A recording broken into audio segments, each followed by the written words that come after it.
मुनस्यारी बाजार हुआ जलमग्न। 2 घंटे की मूसलाधार बारिश से मुनस्यारी में अफरा तफरी का माहौल।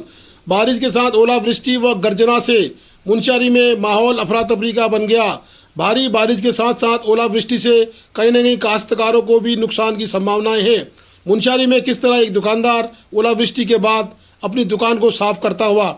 स्थिति बहुत गंभीर थी। 2 घंटे की मूसलाधार बारिश ने सारी नालियां चौक कर दी और नाली का पानी जो रोड पे बहता नजर आया, जिससे कि अफरा तफरी का माहौल दुकानदारों के बीच पैदा हो गया।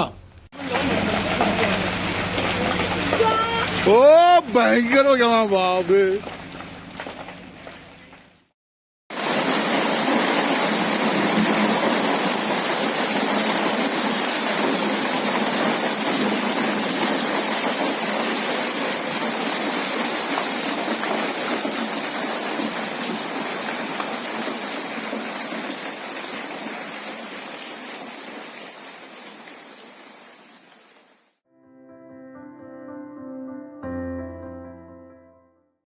धारचूला में भारी गर्जना के और आकाशीय बिजली की चमक के साथ बारिश शुरू।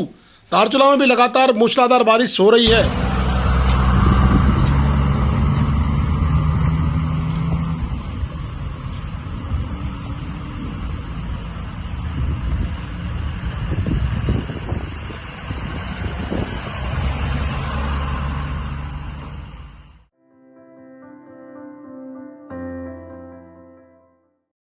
तहसील पिथौरागढ़ में आयोजित तहसील दिवस जिलाधिकारी ईना जोशी की अध्यक्षता में संपन्न हुआ। इस अवसर पर कई शिकायतें दर्ज हुई, जिनमें से अधिकांश शिकायतों का निस्तारण जिलाधिकारी द्वारा मौके पर ही किया गया।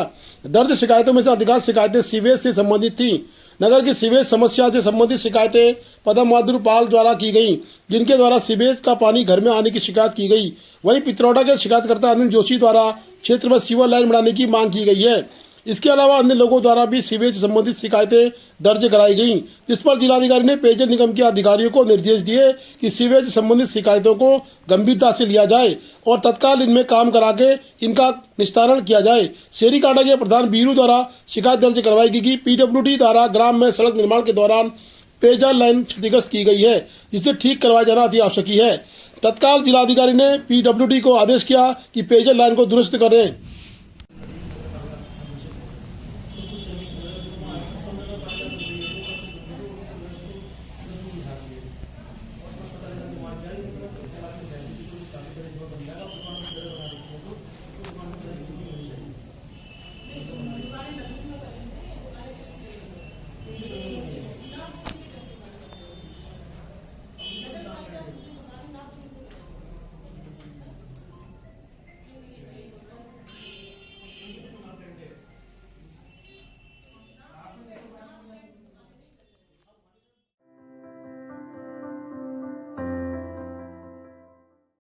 धारचूला के खोतिला निवासी काजल देवी की व्यथा सुनिए।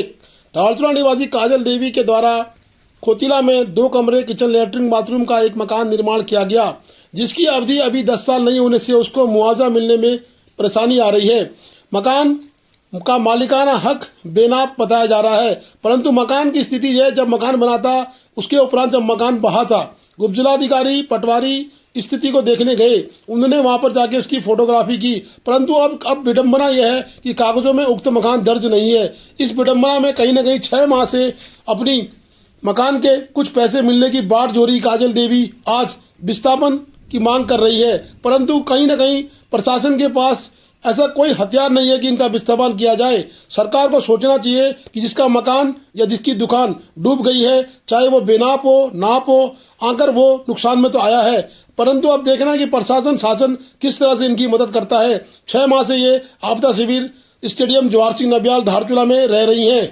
2 बड़े कमरे का किचन, लैट्रिन, बाथरूम वाला मकान है और सरकार से अभी हमें कोई भी मुआवजा नहीं दिया गया है। अपना मकान होने के बावजूद भी मौके पे पटवारी भी और एसडीएम साहब भी हमारे साथ गए, मकान के आगे फोटो भी खींच के लाए, लेकिन उनका कहना है कि आपके पास मकान का 10 साल होने का कोई प्रूफ नहीं है, तो आप लोगों को हम कोई सुविधा नहीं दे सकते।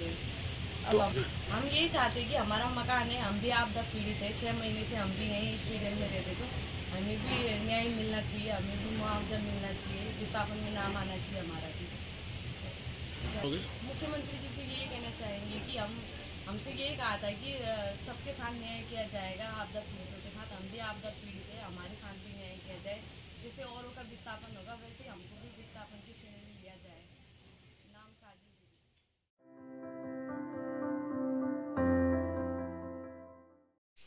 गैरसैंण के सदन की शुरुआत के पहुंचे नेता प्रतिपक्ष यशपाल आर्या, अध्यक्षा रितु खंडूरी, मुख्यमंत्री ने दोनों का स्वागत किया।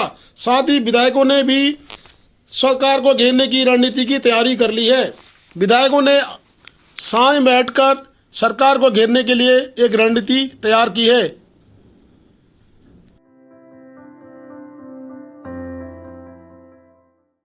जनपद की सड़कों को गड्ढा मुक्त किए जाने को लेकर जिलाधिकारी ईना जोशी ने सड़क निर्माण से जुड़े विभागों जैसे लोक निर्माण विभाग, ग्रामीण निर्माण विभाग एवं पीएमजीएसवाई आदि विभागों के अधिकारियों के साथ कलेक्टर स्थित वीसी कक्ष में बैठक आयोजित की।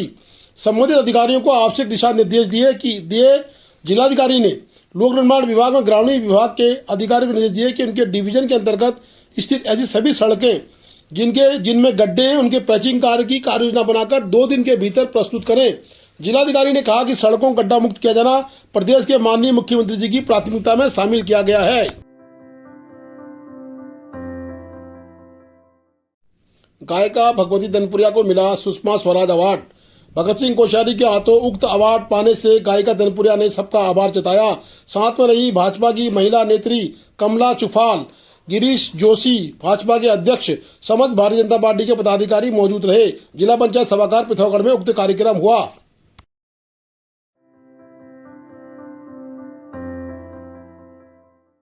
शिवरात्रि मेला कमेटी धारचूला ने उर्दीप पत्याल को किया सम्मानित। उर्दीप पत्याल श्री स्वर्गीय दीवान सिंह पत्याल जी की पत्नी है। दीवान सिंह पत्याल शिवरात्रि मेला कमेटी के पूर्व अध्यक्ष रहे हैं। आज शिवरात्रि मेला कमेटी ने उन्हें सम्मानित किया।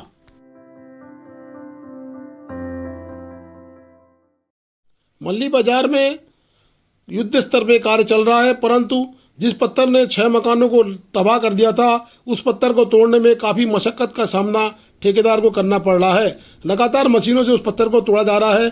9 तारीख से उक्त कार्य चला था, परंतु अभी तक पत्थर 60% नहीं टूट पाया है। कहीं ना कहीं विडंबना है कि एक बड़ा पत्थर तोड़ने में समय लग रहा है।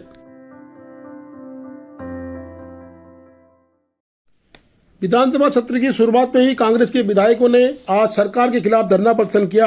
जैसे महंगाई, उत्तराखंड में भ्रष्टाचारियों को जेल डालना, चुनाव से पहले रोजगार देने के वादे को, प्रदेश में कानून व्यवस्था, सभी परीक्षाओं की सीबीआई जांच की मांग को लेकर आज कांग्रेस ने गैरसैंण में धरना प्रदर्शन किया। भीतर भी आप लोग हंगामा करेंगे? देखिए, आज तो अभिभाषण है, अभी उसके अलावा कुछ नहीं है। उसमें भी हम अपना पूरा विरोध दर्ज करेंगे। दूसरा मेरा ये कहना है कि हम सरकार को धन्यवाद करते हैं कि आपने गैरसैंण में बजट सत्र कराया, लेकिन इसकी अवधि बहुत कम रखी है, जिसका हम विरोध करते हैं। कम से कम गैरसैंण का जो बजट सत्र है 15 दिन का होना चाहिए था, जिससे कि पूरे प्रदेश की भौगोलिक स्थिति सदन के पटल पर और प्रदेश के जो मुद्दे हैं वो एक एक करके पटल पर आता, हर किसी विधायक को मौका मिलता और बहुत से नए विधायक हैं उनको भी सीखने का अवसर मिलता। लेकिन 4-5 दिन का जो सत्र रखा गया है ये कहीं ना कहीं प्रदेश के लिए और विधायकी के लिए गलत है। सर, सरकार ये कह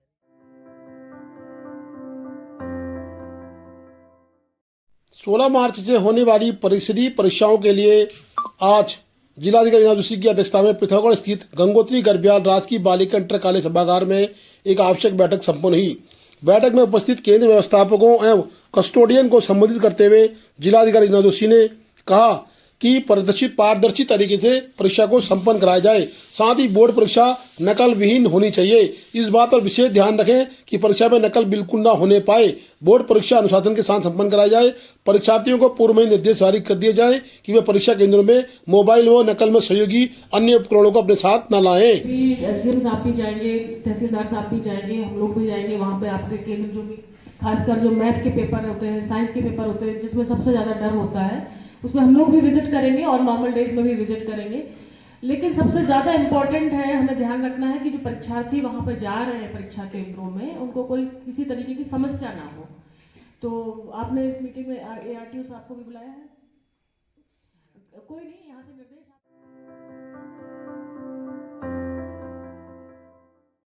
प्रशासन के 7 दिन के भोजन के उपरांत अपनी व्यवस्था करने के लिए आज आपदा संघर्ष समिति की तैयारियां शुरू हो गई हैं। आपदा संघर्ष समिति के अध्यक्ष नेत्र सिंह कुंवर ने गोदावरी के साथ मिलकर एक नई रणनीति पर कार्य शुरू कर दिया है। आपदा संघर्ष समिति 7 दिन के भोजन के उपरांत नई व्यवस्था के लिए व्यवस्था बना रही है, जिससे कि हर एक परिवार को सिलेंडर व बर्तन इत्यादि मिल सके, चाहे वो प्रशासन से मिले, चाहे वो आपदा संघर्ष समिति अन्य व्यवस्थाओं के साथ व्यवस्था करे। इस पर आज नेत्र सिंह कुमार के द्वारा संयुक्त रूप से एक बैठक आपदा संघर्ष समिति धारचूला में की गई।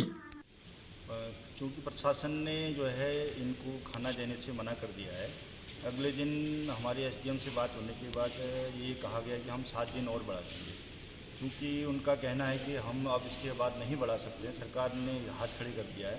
तो आज हम लोग सभी लोग बैठ करके, क्योंकि इनको खाना तो भोजन तो चाहिए, इसकी व्यवस्था बना रहे हैं कि जैसे तैसे इनकी व्यवस्था बने और ये इनको कैसे भोजन उपलब्ध कराया जाए, चाहे वो निजी जो हमारी स्वयंसेवी संस्थाएं हैं या फिर पूरे अन्य व्यापार संघ है, अन्य राजनीतिक पार्टी के लोग हैं, उनके जाकर हम संपर्क करेंगे और इनकी खाने की भोजन की व्यवस्था के लिए आज हमने ये मीटिंग रखी है और देखते हैं कि इसमें हम क्या व्यवस्थाएं इनके लिए बना सकते हैं। इसी के लिए आज meeting. Please do like, share and subscribe DCL News.